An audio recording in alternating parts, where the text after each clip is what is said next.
আসসালামু আলাইকুম প্রিয় দর্শক, মৃত্তিকা অ্যাগ্রো ফিড মিলের পক্ষ থেকে সবাইকে জানাই শুভেচ্ছা ও স্বাগতম। এই মৃত্তিকা অ্যাগ্রো ফিড মিলের অবস্থান পাবনা জেলা ভাঙ্গুড়া থানা। আর এখান থেকে মূলত গাভী গরু, ষাঁড় গরু, মিক্সার ভুসি অর্থাৎ দানাদার খাবার তৈরি করা হয়, যে খাবার গাভী গরু, ষাঁড় গরু সহ সকল প্রকার গবাদি পশুকে খাওয়ানো যায়। আর এখান থেকে প্রতিনিয়ত বাংলাদেশের বিভিন্ন অঞ্চলে বিভিন্ন প্রান্তে ডিলার এবং খামারিদের হাতে মাল তুলে দেওয়া হচ্ছে বা বিক্রি করা হচ্ছে। তদ্রুপ আজকে আমাদের সম্মানিত অনুমোদিত ডিলার মেসার সোনেরবার poultry and medicine provider Mohammad Faridur Rahman Farid, থানা ভাসাইল, আইসরা বাজার, জেলা টাঙ্গাইল। ফোন নাম্বারটি ডেসক্রিপশন বক্সে দেওয়া থাকবে। যারা ভাসাইল, আইসরা বাজার, জেলা টাঙ্গাইল জোনের আশেপাশে আছেন তারা আমাদের সম্মানিত ডিলার ফরিদ ভাইয়ের সাথে যোগাযোগ করলে মৃত্তিকা অ্যাগ্রোফিডের 30 মিশ্র দানাদার খাবারটি আপনার খামারে আপনি যুক্ত করে গাভী গরু এবং ষাঁড় গরুকে খাওয়াতে পারবেন। এই খাবারের ভিতরে কোনো প্রকার কেমিক্যাল ব্যবহার করা হয় না। এটা টোটাল ন্যাচারাল এবং অর্গানিক ফিড, যে ফিড আপনার গবাদি পশুর পার্শ্ববর্তীকে করবে না।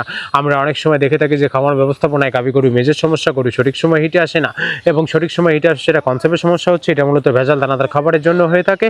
আর আমাদের এই খাবারের ব্যাপারে এই ধরনের কোনো সমস্যা থাকবে না, কেননা এই খাবারের ভিতরে রয়েছে সোয়াবিনের খোল, নারিকেলের খোল, বাদাম খোল, আস্ত গমের ভুসি, মাসকলা ভুসি, খেসারি ভুসি, অ্যাঙ্কার ভুসি, সিজিএফ ভুট্টা এবং বিভিন্ন ধরনের ডাউল রিজেকশন। এভাবেই আমরা 30টি উপাদান দিয়ে একটি রেশন তৈরি করে থাকি, যা অন্তত পুষ্টিকর এবং প্রোটিন সমৃদ্ধ খাবার, যে খাবার গাভী গরুকে খাওয়ালে দুধ বৃদ্ধি হবে এবং ষাঁড় গরুকে খাওয়ালে দ্রুত হৃষ্টপুষ্ট হয়ে যাবে। আর মৃত্তিকা অ্যাগ্রো ফিড মিলের যে মৃত্তিকা ডেইরি ফার্ম যে ফেসবুক পেজটি আছে, এই পেজ যদি ফলো দিয়ে রাখেন তাহলে দেখতে পারবেন যে সারা বাংলাদেশে কোথায় কোন পয়েন্টে ডিলার এবং খামারিদের নিকট শত শত মিক্সার ভুসি গাড়িগুলো চলে যাচ্ছে, তার লাইভ সম্প্রচারণ আপনারা দেখতে পারবেন।